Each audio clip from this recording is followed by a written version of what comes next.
friends, and welcome to my channel, or welcome back. I am an autistic teen and I make videos about autism and stuff. I'm making a special video for Autism Awareness and Acceptance Month, which is coming to an end very soon. So I thought I would upload a video before it does come to an end. So today I'm going to be talking about my autism hot takes, about the community, about autism stuff. I don't know, that's what we're doing today. Always remember that I'm just one autistic person. I do not represent the entire autistic community. I'm just one gal, one teenager who is autistic. And yeah, we are jumping right in. Hope you're having a fabulous day, and let's go.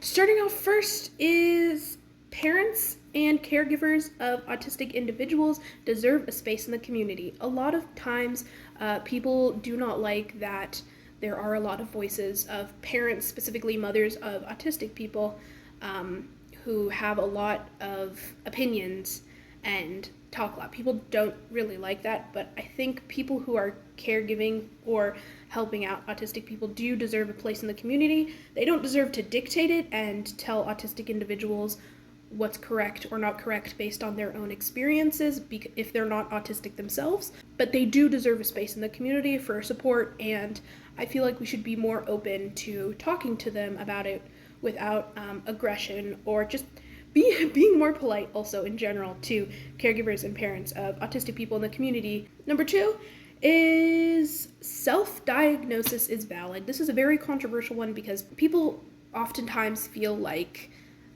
people will be faking it and just decide one day, oh, I'm autistic. So I will tell you 99% of people I've met who are self-diagnosed or heard of who are self-diagnosed do not wake up one day and are like, I think I feel autistic, and that's just gonna be me and my whole personality for the rest of my life. It's a whole journey of self-discovery and being like, oh, why have I felt so alienated my entire life?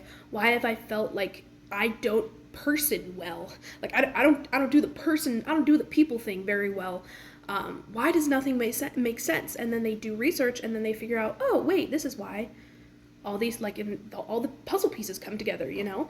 And also another thing which is really important to realize is that a diagnosis can be really, really expensive and not very accessible all over the world. Sometimes people can't get a diagnosis, whether that's because they can't get to the place where the diagnosis center is, whether they don't have enough money or the resources. It's a whole complicated issue, and self-diagnosis is completely valid.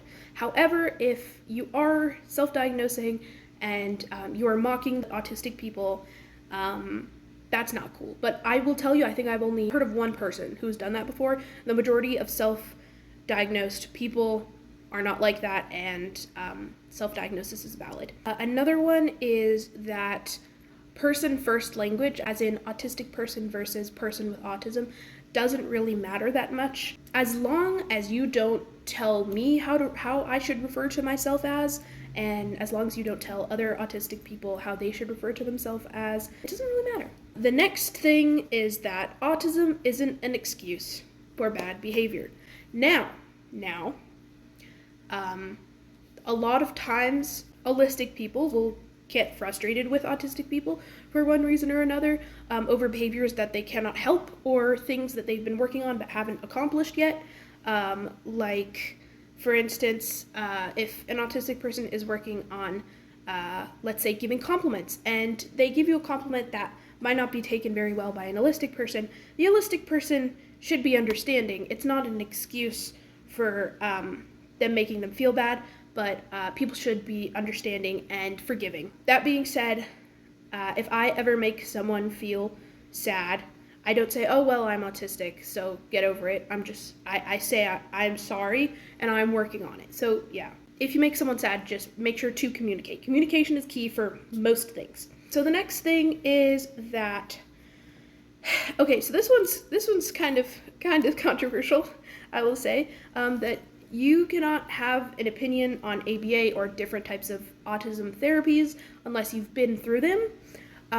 Because I see a lot of people on this platform and on the internet in general talking about ABA and different things, people who haven't even gone through it talking about these things and claiming these things. Yes, people can do research about them, But honestly, we should give space for people who have been through these therapies to talk about it. But that being said, advocating for someone who was harmed in one of these therapies is absolutely good. Like you should advocate for people who were harmed, or just bring awareness to the fact that some people do get harmed in these therapies. Okay, so another one is, I think the community needs to make more space for voices of higher support needs individuals who are autistic. I see a lot of lower support needs individuals talking about it, and I feel like we need to make a space for those who have higher support needs to talk about their experience. Those are the ones I could think of.